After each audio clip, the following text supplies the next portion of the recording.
Ko babu sakamako ummina, ƙaunar ki tarin jaye shirina, Fadima ke ce alƙabilana, duk tsanani sunan ki yana nan, da'iman a cikin harshena.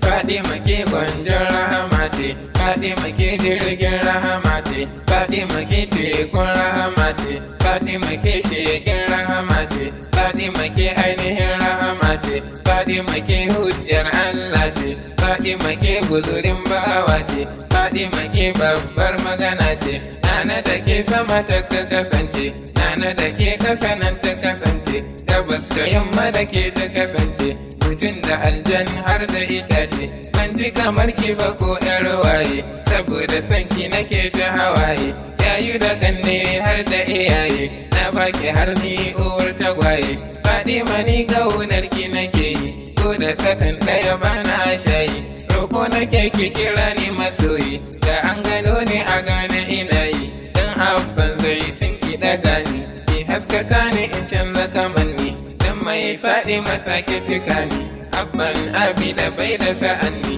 Batulu na san kin amsa mun, ki ce da ni Yusuf zo gani.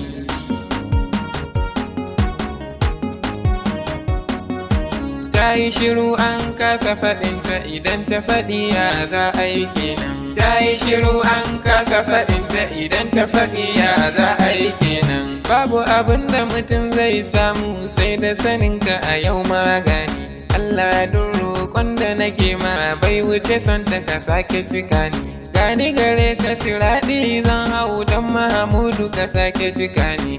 Asali ƙaunar ta nake ji a zucina wani jujjuya ni. Ta yi shiru an kasa faɗinta, idan ta faɗi ya za a yi kenan. Mai sama kai fa ka gayyaci bayin ka muminai su yaba wa ma'aiki. Ba masaninsa ba ka yi kira ne a ce kamar wanda ya fi na baki.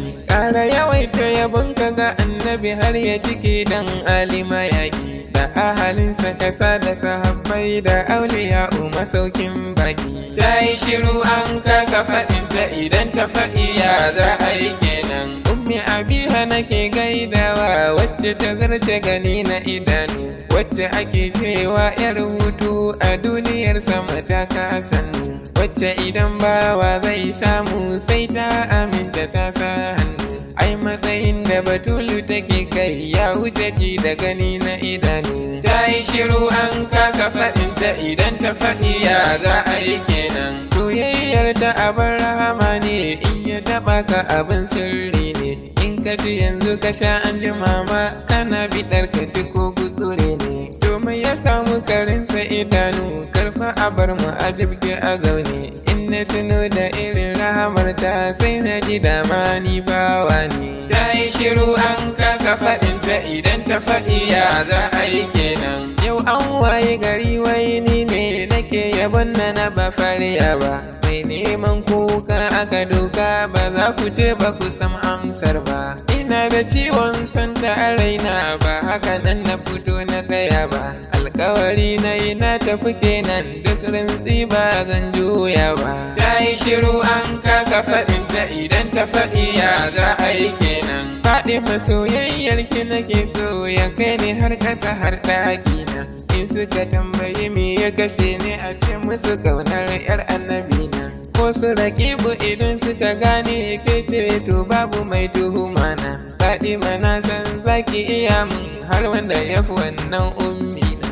Ta yi shiru an kasa faɗinta, idan ta faɗi ya za a yi kenan. Ba wannan ba idan aka tashi a ran tashi wannan na fi tsoro. Ta yaya bawa za ya kusanto wajen da sarauniya ta yi taro. Na san soyayyar ki tana sa ɗan ƙarami ya fi ƙarfin ƙwaro. In na tuno da yaban da nake yi sai na ji taron bai ban tsoro. Ta yi shiru an kasa faɗinta, idan ta faɗi ya za a yi kenan. Sai daga jin matsayin gana annabi ka san ta kaɗai hujja ne. Kamar iyaye na mata masu ya kamata a jawa kunne. A baya can kyamar su ake yi ba su da yanci cikin mutane. Da da bayyanar ainihin rahamar nan sai suka yantu abin sirri ne. Ta yi shiru an kasa faɗinta idan ta faɗi ya za a yi kenan. Ni wallahi idan kika ce min zan mutu ina yabo shi kenan. Nana idan suka zo ɗaukar ran in ce da su ga nana aguna. Karki bari su raba ni da kallon ki ko kaɗan a wurin aiki na. In suka ganke a gun tilas ne su lallaba ni su ce shi kenan. Ta yi shiru an kasa faɗinta idan ta faɗi ya za a yi kenan. Yusuf waye ke ne yake yabon ki abin sirri ne. Ta yi shiru an kasa faɗinta idan ta faɗi ya za a yi kenan.